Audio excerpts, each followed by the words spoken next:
Hello everyone, in this video we are going to discuss about 2017 and 18 gate question on in-plane eccentric bolted connections.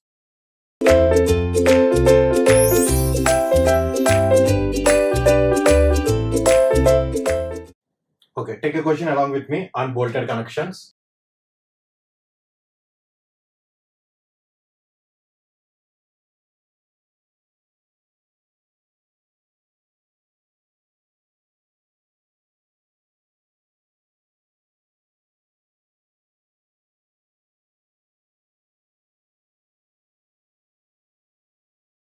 So this is the flange of an I-section.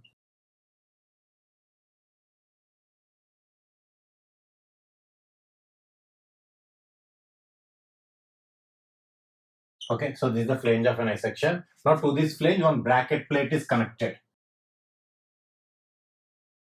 which has to transmit a load of 10 kilonewton. Now this connection is made by making use of 4 number of bolts. These are the bolts.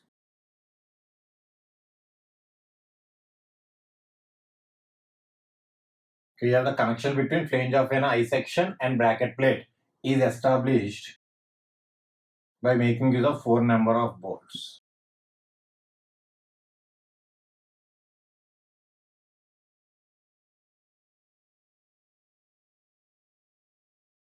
Now eccentricity of the load from the CG of the bolt group. Okay, eccentricity of this load from the CG. So here where the CG of the bolt group lies, right? So eccentricity is 15 centimeter, 15 centimeter. Clear? Now some other details are also mentioned.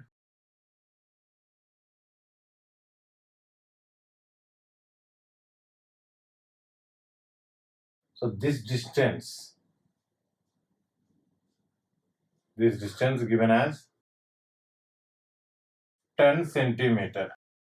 In the same way, the distance between diagonally opposite bolts, the distance between these diagonally opposite bolts was also given.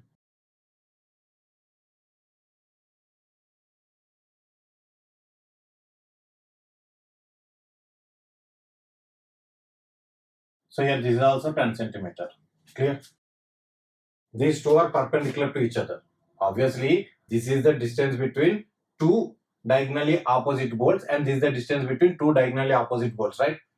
Then they are perpendicular to each other, which is what mentioned in the question or given in the question. Now he is asking us to find resultant force in this bolt. So this is the bolt 1.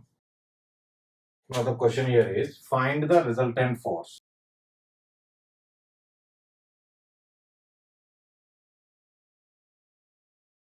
Find the resultant force in kilonewton in bolt 1.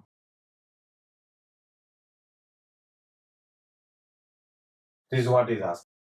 Clear? So this is the question. Now this is the bolt 1. Now he is asking us to find the resultant force in bolt 1 in kilonewton. Units are also very important. Okay, basically in any examination, first we need to concentrate on the units. Okay, in any examination, first we need to concentrate on the units. Then only we have to proceed. Okay, then only we have to proceed for solving that question. Not only in this question or not only in this subject, in any subject, in any competitive examination, first we need to concentrate on the basic details like units and given parameters. Okay, now coming to this question, what is asking? Is asking us to find resultant force on this bolt. Okay, bolt 1. Now before proceeding to solve this question, first let me know this type of bolted connection comes under which type. Okay, this type of bolted connection comes under which type? So this is type 1 eccentric bolted connection. Clear? So this is type 1 eccentric bolted connection. Type 1. It means in plane eccentric loading. Okay, again I'm not going to write all the things. Okay, so type 1 eccentric bolted connection. So type 1 means their bolt group is subjected to in plane eccentric load. So because of that in plane eccentric load, total bolt, okay, total number of bolts, or you can say bolt group, is subjected to direct shear and twisting shear. Clear? Direct shear force and twisting shear force. Now direct shear force formula F1 is equal to total load. So your total load is a 10 kilonewton upon total number of bolts. So directly I'm writing all the things here. So total force upon total number of bolts, then we'll get direct shear force, which is nothing but 10 upon 4. Finally it is 2.5 kilonewton. Now other effect on the bolt group because of this in-plane eccentric load is twisting shear force. The formula again we know. T into R. Okay, directly I'll write that formula.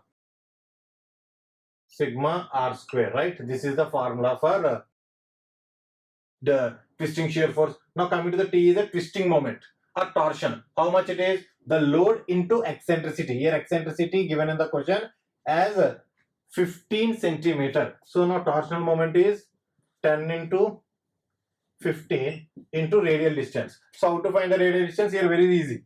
No need of doing any calculation. Just by visual inspection we can find the radial distance of each and every bolt from CG, from their CG. Okay, here it is the CG of the bolt group. Okay, here it is the CG of the bolt group. So this is the radial distance of this bolt, and this is the radial distance of this bolt, and this is the radial distance of this bolt, and this is the radial distance of this bolt. That's all. No? So from this it is very clear. Radial distance of each and every bolt from its own CG is half of this distance. Okay, half of this distance. So basically this is the distance of if you take this total bolts as a square. Okay, if you take the total bolt group, here I will show. So these are the points. So if you represent total bolt group as a square, then the distance, okay, then the distance that was mentioned in the question is nothing but diagonal. So this is one distance and this is another distance. So 10 centimeter and 10 centimeter. Now we want this distance, right? We want these distances, which is nothing but half of the distance of the diagonal. Okay, which is nothing but half of the length of the diagonal. Clear? Hence, here R is nothing but 5 centimeter. Okay, is asking us to find force in this bolt. Okay, bolt 1, 5. And here how many bolts are there? 4. So 4 into 5 square. Then we'll get twisting shear force. Okay, then we'll get twisting shear force. Upon simplifying, here we are going to get 7.5 kilonewton, right? 7.5 kilonewton. Now because of these two forces, there exists resultant force. That force is asking us. Okay, that force is asking us, and that too we need to find that force on this bolt 1. Okay, that force on the bolt 1. Again I will show here bolt 1. So coming to this bolt 1, this force for F1 means direct shear force always acts in downward direction, right? Always acts in downward direction. And here where the CG is there, and this is the radial distance. Here as I mentioned earlier, as I explained earlier, this radial distance is half of the length of the diagonal of the square. If you consider these bolts are lying on the corners of the square. Okay, if you assume or if you consider bolts are lying on corner of a square, then radial distance of the each and every bolt from CG of their from their CG is half of the length of the diagonal, or you can say half of the 10 centimeter. That is 5. Clear, everyone? So this is the radial distance, and we know that F2 will always act perpendicular to the radial distance. Okay, perpendicular to the radial distance, and direction of the F2 is decided based on the direction of the movement. So here 10 kilonewton is causing which direction? Okay, 10 kilonewton, no doubt 10 kilonewton is creating some moment about the CG of this bolt group. Now what is the direction of that moment? See here, which direction? Clockwise. So now F2 always acts perpendicular to the radial distance. Along with that, we need to decide F2 should again create clockwise moment. Okay, F2 should create clockwise moment about CG of that bolt group. It means this is the direction of F2. Okay, this is the direction of F2. So this is the CG here, where the CG is there. Now the angle. So this angle between these two, which is 135 degree. This is the angle. It means how to decide it? See here. Here itself I'll explain. So this distance is, this angle is 90 degrees, yes or no? Okay, this angle is 90 degrees. And just now we have assumed that, or just now we have considered that these bolts are lying on the corner of a square. Therefore, angle between side and diagonal is 45. It means this is 45 degree. Okay, this is 45 degree. And F2 is acting perpendicular to the radial distance. Here, radial distance is nothing but diagonal of that square. Okay, diagonal of that assumed square. So, this is the F2. So, this is 90 degree and this is 45 degree. So, total angle is 135 degree. That is what I have written here directly. Okay, that is what I have written here directly. That is angle between F1 and F2. So we know the angle between F1 and F2 and their magnitudes. Hence we can find the resultant very easily by using the parallelogram law, which we have studied in our +2, right? By using the parallelogram law of two forces, we can find the resultant. So resultant formula under root F1 square plus F2 square plus 2F1 F2 cos theta, right? Substitute the values. Substitute the values. Now, what are the values? F1 value is 2.5. So, 2.5 square plus 7.5 square plus 2 into 2.5 into 7.5 cos 135. Now, use calci. Without calci, we can solve this question.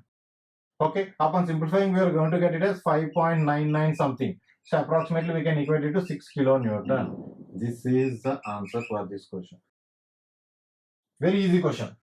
But as I said in the theory part also, whenever we are discussing theory part of this question, there itself I mentioned most important model from GATE exam point of view. Number of times repeated model in GATE. Okay, so take this question. Everything is clearly on the board. See this question. Here a board group is given. Okay, here board group is given. As I keep on saying all the time, for the questions, okay, for the questions from this subject, that is from this design of steel structures, one has to concentrate or observe the given diagram carefully. If you understand the given diagram carefully, then we can solve the question. How to solve the question? By observing the diagram carefully. By observing the diagram carefully, we have to recollect the concepts what we have discussed. Okay, we have to recollect the concept what we have discussed. It means we can recollect that concept discussed by going through this diagram only. Okay, by going through this diagram only, we can recollect. Now, just by observing or seeing this diagram, this type of bolted connection comes under which type? Type 1, right? This type of bolt connection comes under type 1. That is in plane eccentric. Okay, that is in plane eccentric bolted connection type 1. Now, in this, bolts are subjected to two forces, that is direct shear force and twisting shear force. So direct shear force, easily we can calculate. F1 is equal to total force. So total force here is 130 by total number of bolts by 4. So F1 is nothing but total force by total number of bolts, that is 130 upon 4, which comes out to be 32.5 kilonewton, that is F1. Now, for calculating F2, we have to carry out some calculations like finding out the radial distance of each and every bolt from its CG and finding out the angle. Okay, that angle will come in the next step. So, first we have to carry out the calculation for finding out the radial distance of each and every bolt from CG of the bolt group. Okay, from the CG of the bolt group. Is it clear? So, once again I am drawing this. Okay, once again I'll take this bolt group here for our convenience. So I'll take this. I'll take the bolt group here.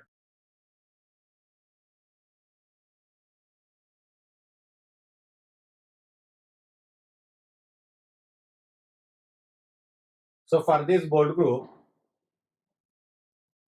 this is the CG, right?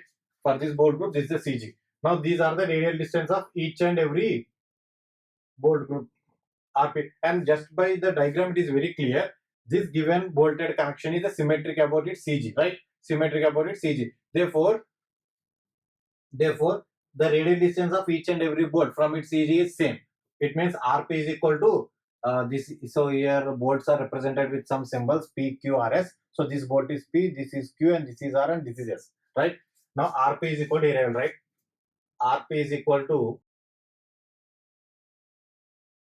RQ is equal to RR is equal to RS. It means radial distance of bolt P from its CG is equal to radial distance of bolt Q from its CG. In the same way for R and for S bolt also. Is that okay? Now how to find RP? RP is calculated very easily just by looking the dimensions mentioned. Okay, just by going through the dimension mentioned in the question.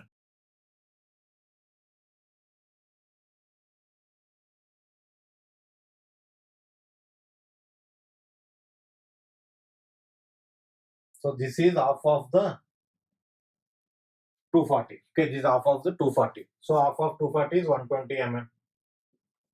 And this distance is half of 100, that is 50. By using the Pythagoras theorem, we can find RP. By using simple Pythagoras theorem, we can find RP. So RP is equal to under root 120 square plus 50 square. Clear? This comes out to be 130 mm. That is RP. Okay, that is RP. Now let us find F2. F2 is nothing but PE, means twisting moment, and radial distance of the bolt. Okay, radial distance of the bolt on which this twisting shear force is to be calculated. So RP is the radial distance of the bolt on which twisting shear force is to be calculated, and 4 into RT square. The reason here radial distance of each and every bolt from its CG is same. Substitute the values. So the load is how much? 130 into how much? The eccentricity 200 into RP is how much? 130 by 4 into 130 square. Clear? Upon simplifying this, we'll get this F2 as, okay, upon simplifying we'll get F2 as 50 kilonewton. Is that clear? We'll get F2 as a 50 kilonewton. Now we know F2 and F1. To find the resultant, okay, to find the resultant of these two forces, we require one more parameter, that is angle between these two forces, that is direct shear force and twisting shear force. How to calculate the angle between the two forces? We know that F1 will always act in vertically downward direction. This is F1. And F2 will act in perpendicular direction to the radial distance. And that too, that F2 should produce clockwise or anti-clockwise moment depending upon the external applied load. Now see here, this external applied load 130 kilonewton will produce which direction moment about the CG of this bolt group? See here, clockwise, right?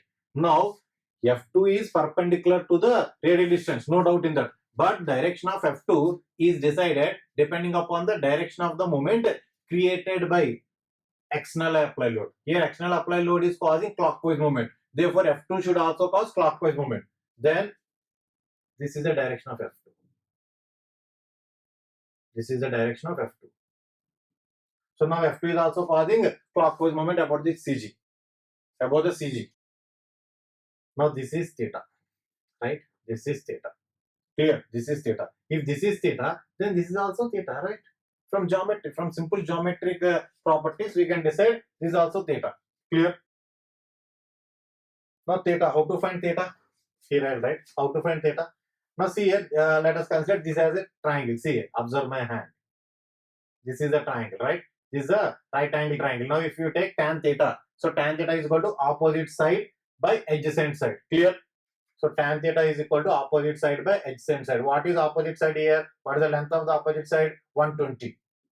And what is the length of adjacent side? 50. So from this theta comes out to be, 67.38 degree. So from this theta comes out to be 67.38. Now each and everything is known to us for calculating the resultant force. So for calculating the resultant force, each and every parameter is known to us. And we know the formula for resultant force also. That is a very simple formula we have studied in our +2. That is parallelogram law. Okay, parallelogram theorem, which is mainly used to calculate the resultant force between two forces when they are inclined at some angle, right? Now resultant force here, right? FR under root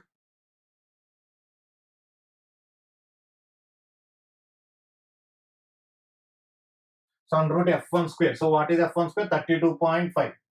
So 32.5 whole square plus F2. This is 50 square plus 2 into 32.5 into 50 into cos 67.38. This is the resultant force. Upon simplifying, we'll get the answer. Upon simplifying, we'll get this resultant force as 69.32 kilonewton.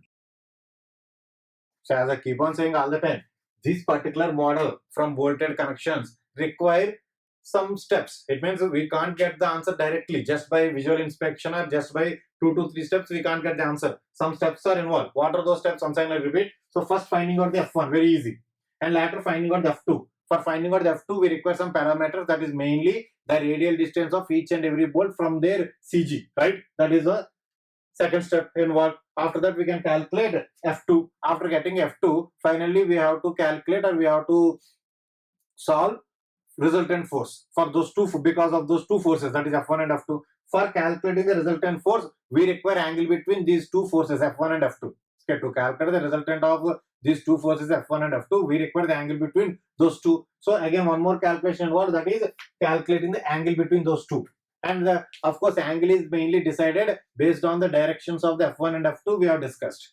Okay, based on the directions of F1 and F2 we have discussed. So F1 always acts vertically downward, and F2 always acts perpendicular to the radial distance, and that F2 should produce same direction moment external load is causing. Okay, that F2 should produce same direction moment external load is causing.